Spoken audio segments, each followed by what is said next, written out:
예수님이 십자가에 달려 돌아가신 날을 성금요일이라고 부릅니다. 그리고 성금요일이 들어있는 한 주간을 고난주간이라고 부릅니다. 아울러 고난주간이 시작되는 주일을 종려주일이라고 부릅니다. 오늘은 종려주일입니다. 예수님이 십자가를 지시기 위해서 예루살렘에 가실 때 많은 사람들이 종려나무 가지를 흔들며 예수님을 맞이하였습니다. 이날은 예수님이 대환영을 받으셨지만 결코 기쁜 날은 아니었습니다. 바로 이날부터 고난이 시작되었고 호산나 호산나 외치던 자들이 곧 예수님을 십자가에 못 박으라, 예수님을 십자가에 못 박으라고 외치던 자들이 되었기 때문이었습니다. 기독교의 상징은 십자가입니다. 그러나 원래 십자가는 사형을 집행하는 형틀이었습니다.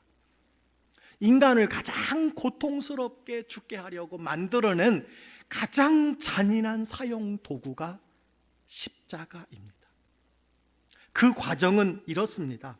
십자가에 못 박히기 전에 채찍으로 때리는데 채찍 끝에 납조각이 달려 있어 때릴 때마다 살점을 다 뜯어버립니다. 이 상태에서 손과 발에 못을 박습니다. 손과 발은 신경이 예민한 부분입니다.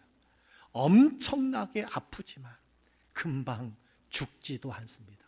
대개는 2, 3일 걸린다고 합니다. 몸무게로 인하여 못 박힌 부분이 찢어지는 아픔을 겪어야 하고 매달려 있으면 몸이 늘어지기 때문에 숨을 쉬려면 가슴이 조여서 질식할 것 같은 고통을 느낍니다. 몸에서 피가 흐를수록 목마름은 미칠 듯 심해지고 피 냄새를 맡은 독수리들이 날아와 살을 뜯어먹고 때로는 눈도 파먹습니다. 이거보다 더 고통스러운 것은 옷을 벗겨 수치를 주고 그 밑에서 사람들에게 조롱을 당한다는 것입니다. 많은 사람들이 이것을 보면서 이런 죄를 지으면 이렇게 된다는 것을 교육하는 수단으로 십자가가 사용되었습니다. 더 무서운 것은 자기가 죽는 모습을 자기가 바라보는 것입니다. 느끼는 것입니다. 그리고 장례도 지내주지 않습니다. 왜냐하면 이런 흉악한 죄인을 땅에 묻으면 그 땅이 더러워진다고 나무에 매달린 채 짐승들의 밥이 되게 하는 것이 십자가형입니다. 그래서 로마의 철학자요 정치가였던 키케로는 십자가에 대해서 이런 평가를 했습니다. 십자가는 인류의 수치이며 인간성에 대한 배신이다. 너무나 처참하기에 아무리 죄인이라도 그렇게 죽일 수가 있느냐라는 거예요. 인류의 수치라고 그랬습니다. 인간성에 대한 배신이라고 얘기했어요. 그래서 십자가 처형을 직접 본 사람들은 십자가라는 말만 들어도 몸서리 친다고 합니다. 그런데 말입니다. 이런 십자가가 지금은 어떻게 되었습니까? 사랑의 상징이 되었습니다. 구원의 상징이 되었습니다. 기독교의 상징이 됐습니다. 가장 처참한 죽음의 형틀이 가장 크고 가장 귀한 사랑의 증거물이 되었다는 것입니다. 이유가 무엇일까요? 예수님이 십자가를 지셨기 때문입니다. 예수님께서 십자가에 죽으셨기 때문입니다.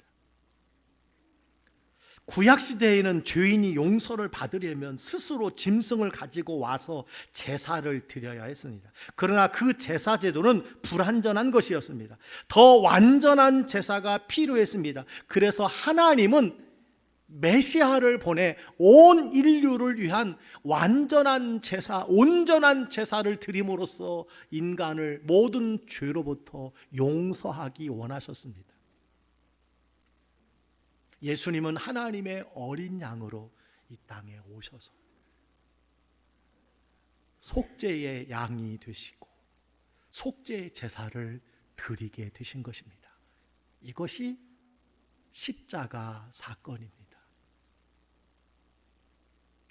오늘 우리가 읽은 본문은 예수님이 십자가에 못 박힐 때 어떤 일이 일어났는지, 그리고 십자가에서 죽으신 결과가 무엇인지를 우리에게 설명해 주고 있습니다. 여기에는 세 가지 사건이 일어났습니다. 첫 번째 사건은 6시부터 9시까지 흑암이 임한 것입니다. 우리나라 시간으로 낮 12시부터 오후 3시까지 캄캄해졌습니다. 왜 가장 밝아야 할 낮 12시에 해가 빛을 잃은 것일까요? 하나님이 차마 아들의 죽음을 볼 수 없어서 눈을 감은 것이라고 말하기도 합니다. 그러나 당시 종교적인 관점으로 보면 당시 가장 높은 신으로 여겨졌던 신이 빛의 신이었습니다. 이집트는 태양신 라, 헬라는 태양신 헬리오. 이 빛의 신이 예수님의 죽음 앞에서 그 빛을 잃었다고 할 수가 있습니다. 예수님의 십자가 죽음 앞에서 무릎을 꿇은 것입니다. 예수님이 가장 위대한 신이요 참 신이라는 것을 의미하는 것이지요. 더 중요한 영적 의미가 있습니다. 예수님이 세상의 빛이라는 것입니다. 빛이신 예수님이 죽는 순간 세상의 빛은 제 기능을 발휘할 수 없었습니다. 실제적인 의미로는 예수님을 거부하는 곳에는 언제나 어두움이 있다라는 것입니다. 반대로 예수님이 계신 곳에는 빛이 있습니다.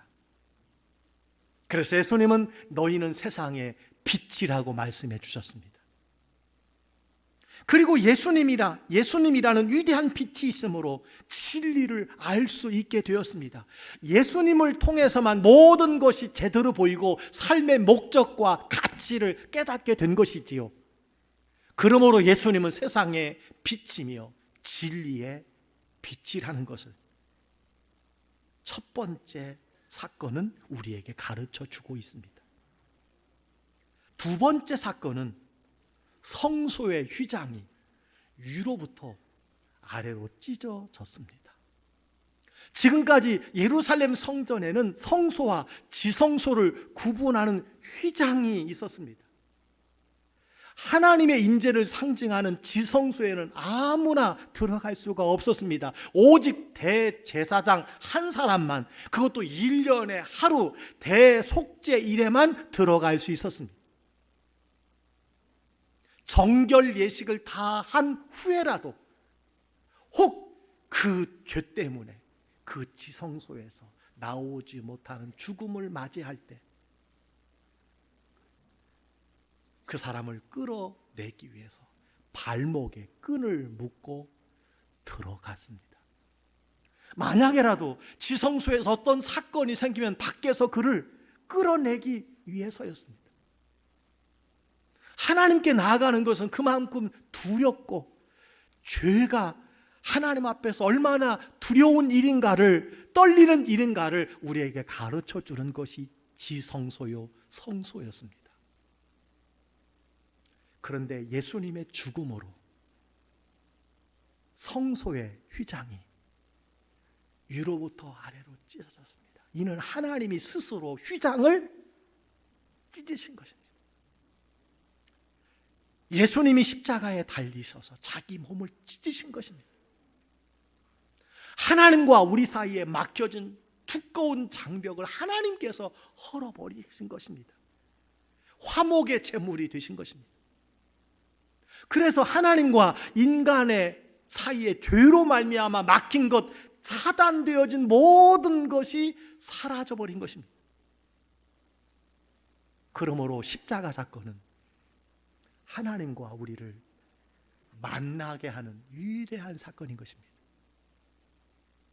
예수님이 십자가에 죽으심으로써 우리는 하나님을 아바 아버지라고 부르게 되었습니다. 누구든지 예수님을 영접한 자는 하나님을요 아바 아버지라고 부르게 되었습니다. 자녀의 관계가 회복된 것입니다. 십자가로 인하여 누구든지 하나님의 은혜의 보좌 앞에 담대히 나갈 수 있게 되었다는 사실을 믿으시기를 축복합니다. 이것이 두 번째 사건에서 우리에게 주시는 은혜입니다. 세 번째 사건은 땅이 진동하고 무덤이 열리는 사건이 일어났습니다. 무덤은 죽음을 상징합니다. 무덤이 있다는 것은 사람이 죽었다라고 하는 것을 표시하는 것입니다. 그런데 무덤이 열렸습니다. 무덤이 열렸다는 것은 죽음의 권세, 사망의 권세가 깨졌다는 거예요. 사망의 권세가 사라졌다는 것입니다. 여러분, 이 세상에서 가장 강력한 권세가 무엇입니까? 가장 강력한 권세가 죽음의 권세예요. 사망의 권세입니다. 어떤 그 누구도 사망의 권세를 이길 자가 없습니다. 모든 사람은 예외 없이 죽음의 권세에 굴복하게 되어 있습니다. 그런데 십자가 사건으로 말미암아 바위가 터지고 무덤이 열렸습니다. 땅이 흔들렸습니다. 십자가 앞에서 죽음이 그 권세를 잃어버리게 한 것입니다. 그리고 오늘 말씀해 보니까 잠자던 성도들이 일어났다라고 말씀해 주고 있습니다. 무덤이 열리는 사건과 함께 죽었던 사람들이 보이기 시작했다는 것입니다. 이것은 예수 그리스도로 말미암아 하나님의 자녀들의 부활을 보여주는 예표적인 사건이라고 말할 수 있습니다. 믿는 자는 살아나리라는 거예요. 그리스도의 능력과 십자가의 의미를 깨닫도록 잠깐 여러분 보였던 것이지요. 그렇습니다. 예수 그리스도의 십자가를 통해서 죽음은 깨지고 영원한 생명을 얻게 된다는 것, 이것을 여러분 십자가 그 위에서 보여주신 것이라고 말할 수 있습니다. 이 사건을 다르게 표현하면 예수님이 곧 길이요 진리요 생명이신 것을 증명하는 사건이라고 말할 수 있습니다. 따라서 십자가를 아는 자, 십자가를 믿는 자, 십자가를 사랑하는 자는 십자가를 통해서 영생을 얻게 된다는 것을 믿으시기를 주의 이름으로 축원합니다. 이제 십자가에 대한 고백이 나옵니다. 오늘 54절에 보니까 그는 진실로 하나님의 아들이었도다. 누구의 고백입니까? 로마의 백부장의 고백입니다. 그는 십자가 사건을 집행한 총책임자였습니다. 그의 입을 통해서 예수님이 누구이신지를 밝히고 있는 것입니다. 그는 말합니다. 진실로 하나님의 아들이었도다. 진실로 하나님의 아들이었도다. 그분의 죽음은 어떤 죄인의 죽음이 아니라 하나님의 아들이 모든 사람의 허물과 죄를 위하여 십자가에 죽으신 대속의 죽음이었다는 것을 여러분 고백하고 있는 것입니다. 육신의 눈으로 볼 때는 한 사람이 골고다 언덕 위에서 죽은 사건이지만 영적으로 볼 때는 하나님의 어린 양이 온 인류를 위한 완전하고 온전한 제사를 여러분 드린 것입니다. 자, 그렇다면 십자가를 향한 여러분의 고백은 무엇입니까? 이 십자가를 바라보는 여러분의 고백은 무엇이냐는 것입니다. 영국의 크로멜이라고 하는 유명한 정치가가 있었습니다. 신실한 크리스천이었는데 그는 천주교 신자인 메리 여왕의 미움을 받아 처형을 당하게 되었습니다. 웨스트민스터 사원의 종이 6번 울리는 순간 칼날이 그의 머리에 떨어지게 되어 있었습니다. 웬일인지 소리가 나는 듯 하다가 더 이상 종소리가 들리지 않았습니다. 사람을 보내어 확인해 보았더니 분명히 종을 쳤는데 종소리가 나지 않은 거예요. 웬일인가 해서 종탑 꼭대기에 올라가 보았더니 한 여자가 피투성이가 된 채 종에 매달려 죽어 있었습니다. 조사를 해보았더니 이 여자는 크루멜의 연인이었는데 사랑하는 사람을 살리고자 온갖 애를 다 써보았지만 방법이 없자 정탑에 올라가 종의 추에 자기의 몸을 묶고 종소리가 나지 않도록 한 것이었지요. 그녀는 몸이 부서져 죽어 있었습니다. 이 이야기를 들은 메리 여왕이 직접 그곳으로 왔습니다. 이 광경을 지켜본 메리 여왕이 감격했어요. 야, 이 사랑, 이 값진 희생. 한 여인이 크로멜을 대신하여 죽었구나. 이제 크로멜을 석방하라. 그를 대신하여 여인이 죽었도다. 크로멜을 위해서 대신 죽는 사람은 있는데 나를 위해 죽는 사람은 아무도 없구나.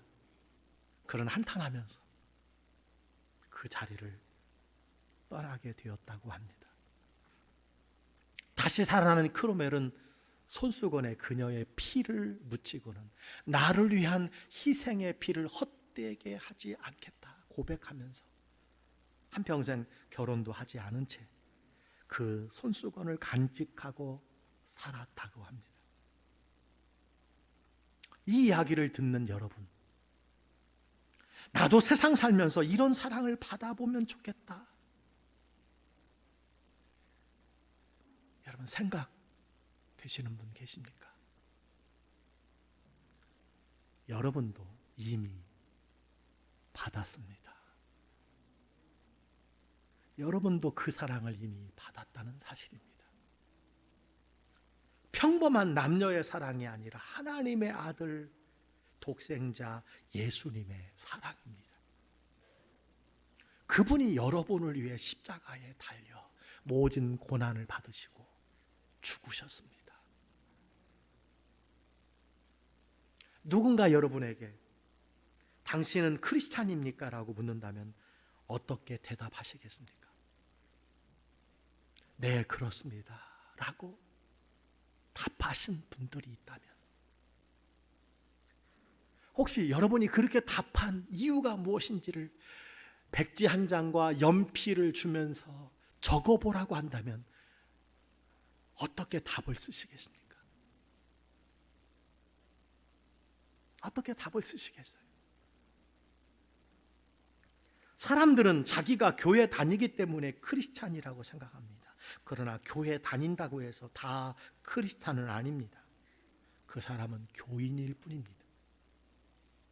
어떤 사람은 자기가 예수님을 사랑하고 예수님의 정신을 본받아 살려고 애쓰기 때문에 크리스찬이라고 생각합니다. 그는 예수님의 삶을 모델로 삼은 이상주의자일 뿐입니다. 어떤 사람은 자기가 하나님의 존재를 인정하고 사랑과 선을 추구하기 때문에 크리스찬이라고 생각합니다. 그는 유신론자일 뿐입니다. 어떤 사람은 내 부모가 예수님을 믿었고 우리 집안이 대대로 기독교 가정이기 때문에 크리스찬이라고 생각하는 분이 계십니다. 아닙니다. 예수님을 믿어야 합니다. 개인이 예수님을 믿어야 합니다. 성경은 혈통으로도 안 된다고 했습니다. 육정, 노력으로도 안 된다고 했습니다.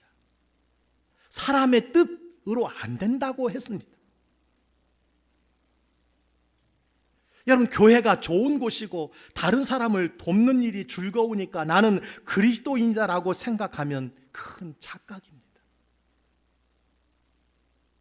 크리스찬이 아니어도 고상한 생각을 하고 선을 행하고 희생을 감수하는 사람들이 세상에도 많이 있다는 사실입니다. 그렇다면 어떤 사람이 참된 그리스도인일까요? 어떤 사람이 참된 그리스도인일까요? 예수님이 나를 위해 죽으셨다. 십자가는 나를 위한 사건이다. 여러분, 이것을 믿는 사람입니다. 다 같이 한번 여러분 읽어볼까요? 시작. 예수님이 나를 위해 죽으셨다. 십자가는 나를 위한 사건이다. 이것을 믿는 것이 예수님을 믿는 거예요. 이것을 믿는 것이 예수님을 영접한 것입니다. 이 예수를 믿으면 오늘 본문에 나타난 세 가지의 사건이 나에게서 동일하게 일어나게 되는 거예요. 예수님은 내게 빛이라는 것을 인정하게 됩니다. 내 인생, 예수님을 믿기 전에는 캄캄했던 인생이 예수를 믿고 난 뒤에 빛이 임했습니다. 세상을 보는 눈이 열립니다. 하나님이 누구신지, 내가 누구인지, 내가 얼마나 죄인인지를 알게 됩니다. 이 죄인임에도 불구하고 내가 얼마나 하나님의 큰 사랑을 받는 존재라는 것을 비로소 알게 되는 것이지요. 아울러 예수님만이 참된 진리라는 사실을 알게 되는 것입니다. 예수님의 십자가의 죽으심으로 하나님께로 나아가고 하나님을 아버지라고 부르게 되었고 사랑받는 자녀로서의 관계가 회복된 것입니다. 십자가로 인하여 하나님 은혜의 보좌 앞에 담대히 나갈 수 있다라는 확신을 갖게 되는 것이고, 오늘 죽어도 내가 천국에 간다는 구원의 확신을 얻게 되는 것입니다. 아울러 예수님만이 죽음의 권세를 깨트리고 영생을 주신다는 거예요. 예수님은 우리에게 영생을 주십니다. 그래서 백부장은 고백했어요. 진실로 하나님의 아들이었도다. 예수님은 하나님의 아들이며 어린 양으로 나를 위해서 십자가에 속량의 제물이 되어 죽으셨습니다. 18세기 독일 경건주의 지도자인 진젠도르프 백작이 있습니다. 이 진젠도르프 백작은 지위가 높고 부자였으며 공부도 많이 한 사람으로 예수를 믿었지만 거듭난 경험이 없었던 사람이었습니다. 그가 어느 날 미술관에 그림을 구경하러 갔다가 한 그림 앞에 얼음이 되어버렸습니다. 그것은 바로 예수님이 십자가에 달리신 그림이었습니다. 머리에는 가시 면류관이 있었고 양손에는 큰 대못이 박혀 있고 창에 찔린 허리에는 피가 흘러내리고 있었습니다. 그림을 보고 있던 그에게 그 그림이 실체가 되어 예수님이 자기 앞에서 피를 흘리는 장면이 눈앞에 펼쳐지고 그는 생생한 음성을 듣게 되었습니다. 나는 너를 위하여 이렇게 죽었는데 너는 나를 위해 무엇을 하느냐? 나는 너를 위하여 이렇게 죽었는데 너는 나를 위해 무엇을 하느냐?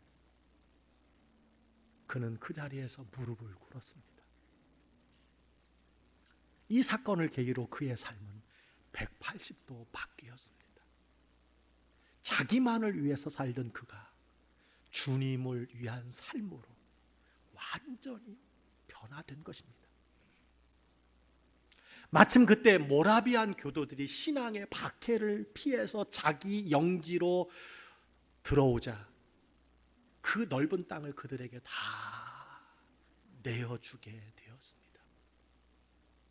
그들은 거기서 헤른포터라는 신앙 공동체를 만들었고 오랫동안 경건 운동을 펼친 공동체가 되었습니다.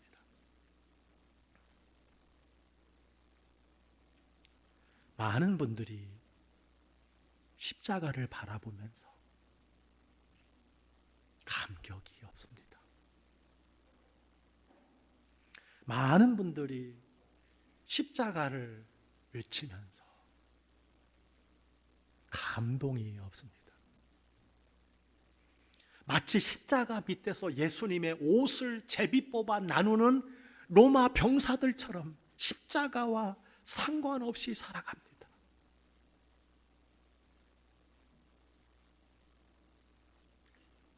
십자가를 통과한 사람은 십자가를 기뻐할 수밖에 없습니다. 십자가 소리만 들으면 감격합니다. 왜 그렇습니까? 내가 허물과 죄로 말미암아 죽을 곳에서 그 십자가로 말미암아 살아났기 때문입니다. 그러나 십자가를 통과하지 못한 사람은 거듭나지 못하여 십자가 이야기가 불편한 거예요. 제발 십자가 소리만 빼주세요. 십자가 그거 보기도 싫어요. 거북해요. 제가 목회하면서 십자가를 가장 싫어하는 사람이 있습니다. 귀신 들린 사람입니다.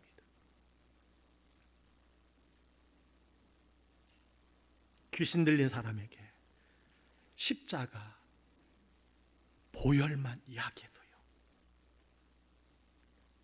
뒤로 나자빠집니다. 십자가가 거북한 거예요. 십자가가 무서운 것입니다. 혹 십자가를 인정하지만 듣는 것이 지겨워진 분이 계십니까?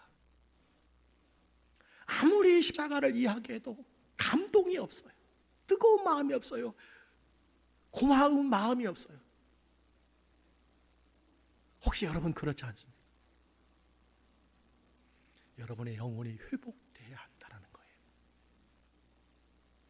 여러분의 영혼이 회복돼야 돼요. 여러분의 눈이 다시 열려 십자가의 예수님을 볼 수 있기를 축복합니다. 여러분의 마음의 문이 활짝 열려 십자가의 참된 의미를 체험하게 되기를 주의 이름으로 축원합니다. 그리고 주님의 음성을 들을 수 있게 되기를 축복합니다. 너는 죄인이다. 나는 너를 죽도록 사랑한다. 내가 너를 위해 몸 버려 피 흘렸다. 여러분, 이 음성을 들으실 수 있게 되기를 주의 이름으로 축원합니다. 이 음성을 들었다면 우리가 응답해야 되지 않겠습니까? 여러분, 응답하시기를 바랍니다. 한 주간 응답하세요. 그렇습니다. 십자가는 하나님의 독생자가 나를 위해 죽은 사건입니다. 주여, 주님, 내가 살아온 모든 날들이 모두 다 주님의 은혜였지만 십자가보다 더 큰 은혜와 사랑이 없음을 고백하오니 주여, 나를 용서하여 주시고 내가 주를 사랑하오니, 내가 주의 십자가를 사랑하오니 받아 주시옵소서. 이 고백이 십자가를 지신 그 예수님의 고난에 10,000,000분의 1이라도 우리가 그 은혜를 알고 살아가는 성도의 마땅한 삶이라고 믿어집니다. 이 고백이 고난 주간에 여러분의 마음 깊은 곳에서 차고 흘러 넘치게 되기를 주의 이름으로 축복합니다.